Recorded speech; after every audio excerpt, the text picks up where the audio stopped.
Acho que o meu primeiro interesse, talvez, quando criança ainda assistindo o Mundo de Big Bang, mas que eu realizei que isso era um interesse profissional, foi nas aulas de biologia, quando eu tive o primeiro contato com genética. Que eu descobri que 50% do pai, 50% da mãe, a gente consegue descobrir a cor do olho, por exemplo, do filho. Eu adorava fazer as contas de porcentagem, azão, azinho, e isso me fascinou.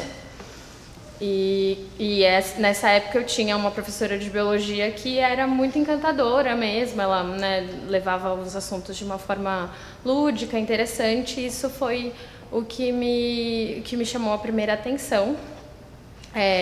Eu sabia que eu queria alguma coisa na área da saúde, então, que eu queria estudar genética, mas eu sabia que eu não queria ser médica. Eu tinha um sério problema em pensar que eu ia lidar com a vida e tal. E aí eu fui atrás de qual seria o curso que eu poderia estudar saúde, coisas da saúde humana, né? Eu também nunca quis estudar coisas biológicas puramente, assim, animal, zoologia e tudo mais.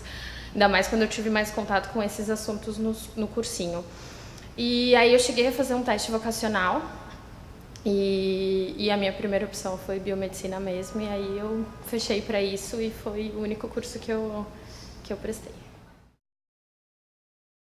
Saindo da escola, eu prestei, na verdade, biomedicina e biotecnologia. Fiz 6 meses de biotecnologia na Unesp, no campus de Assis, mas depois prestei novamente aqui na Unifesp, em São Paulo, e fiz o curso de Ciências Biomédicas.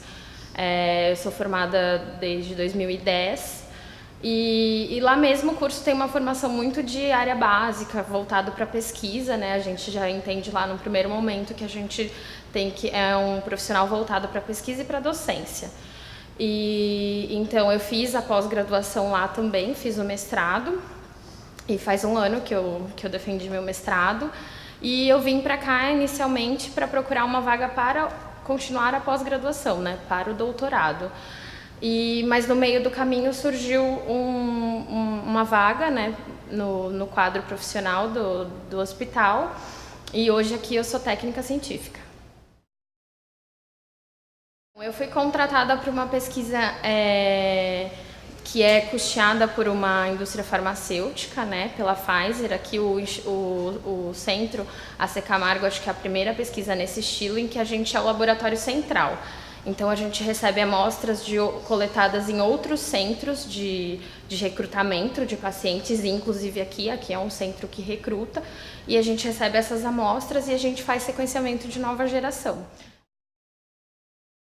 A gente recebe tanto biópsias como sangue e a gente faz extração de DNA e RNA e faz o sequenciamento. E o objetivo dessa pesquisa é fazer uma comparação com uma outra metodologia que já está estabelecida na rotina clínica desses pacientes. O intuito que a gente sabe, né, porque como é uma pesquisa patrocinada pela indústria, o que eles informam para a gente é isso. Num primeiro momento seria uma comparação de metodologias, né? A gente imagina que eles tenham o interesse de investigar mais a fundo esses resultados para talvez propor novas drogas e tudo mais, mas o objetivo estabelecido do projeto é uma comparação de metodologias. E é a primeira vez que isso está acontecendo no laboratório financiar uma pesquisa assim? Não, aqui o AC Camargo é o primeiro projeto que ele atua como laboratório central. Existem várias outras pesquisas clínicas que estão, né, encaminhadas aqui, que já foram realizadas aqui, mas são pesquisas clínicas com outro enfoque, já com o uso de medicamentos mesmo e o enfoque no paciente. Esse em que a gente recebe amostras de outros centros recrutadores e faz as análises aqui, que eu tenho conhecimento, é o primeiro. Eu vejo, na verdade, a importância da ciência global, né? Eu acho que a gente, ela é um futuro presente, porque todos os estudos têm, ou pelo menos deveriam ter, um intuito de trazer alguma resposta e talvez uma proposta nova terapêutica, ou que seja realmente uma metodologia que te traga um resultado mais acurado. Eu tenho a pesquisa como num patamar muito de excelência, assim, realmente é o brilho nos olhos. Infelizmente, no Brasil, a gente enfrenta alguns problemas, né? Como, por exemplo, você comprar um insumo que é importado e às vezes demora 5 a 6 meses para chegar, porque enfrenta canal vermelho de Anvisa ou o que quer que seja a complicação. Ou as instituições públicas, como, por exemplo, eu venho da Unifesp, eu vim de um departamento que tinha muita dificuldade com relação à obtenção de verba. Para executar as pesquisas, eu demorei bastante para fazer a minha tese do mestrado, porque a gente precisava de uma porcentagem do resultado para eu conseguir matricular, mas esse resultado eu só obtinha se eu conseguisse comprar os insumos para fazer o resultado. E, entendeu? Uma coisa atravancava a outra. Então, eu acho que as pessoas, para fazerem pesquisa aqui, tirando esse centro de excelência, que eu considero aqui um centro diferenciado, entendeu? Pela própria experiência que eu tive antes numa instituição pública, você tem que ser muito perspicaz, assim, né? Tem que gostar muito, tem que ser realmente muito apaixonado pela sua proposta e pelo seu objetivo para você conseguir construir algo, porque, em geral, as pessoas vão desistindo ao longo do caminho porque ele realmente é meio tortuoso.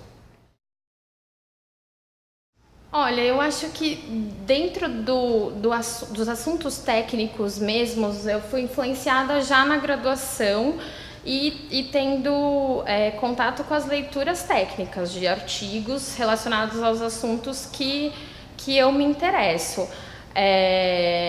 Canais assim mais convencionais, como talvez revistas e livros, eu não tive muito. Eu recomendo que você tenha o máximo de informação possível. Por exemplo, eu não tive. Quando eu decidi estudar, né, ser uma biomédica e fazer pesquisa, eu só escolhi pelo assunto. Gosto de estudar isso. Eu não fui a fundo para saber o campo de atuação, como seria, né, o que precisaria para você ter digamos, ser bem-sucedido profissionalmente. Isso eu não soube, isso eu descobri ao longo do caminho. Então, eu indicaria que as pessoas que tivessem esse interesse, que fossem atrás desse tipo de informação, como, por exemplo, você decidiu fazer pós-graduação, a instituição que você vai fazer, ela tem a possibilidade de custear o seu projeto, ou você vai depender só de uma agência de fomento, porque cada vez, a competição está cada vez mais acirrada, tem pessoas que estão sendo negado bolsa que tem várias publicações, então, assim, fica muito restrito se você puder depender só desse tipo de verba para conseguir fazer um projeto, entendeu? Então, outra coisa que é muito importante é o currículo do orientador. Um orientador novo, infelizmente, as possibilidades para ele são mais restritas. Eu também tive um orientador novo no mestrado que, infelizmente, os fomentos eram negados para ele com essa justificativa. Ele não tem currículo suficiente para a gente dar, mas se ele não tem verba, ele também não vai ter currículo. Então, é uma coisa meio complicada, né, de se avaliar, mas para quem está começando é interessante ver esse tipo de coisa. Mas assim, eu acredito que quando você está se aquilo brilha o seu olho, né, se é uma coisa que você tem interesse, são pedras no caminho, mas que você precisa saber que elas existem, mas não é um desestímulo, entendeu? Não é um não faça. A carreira é bonita, eu acho super interessante, mas infelizmente aqui a gente enfrenta algumas dificuldades talvez um pouco maiores do que o desejado, mas é a nossa realidade.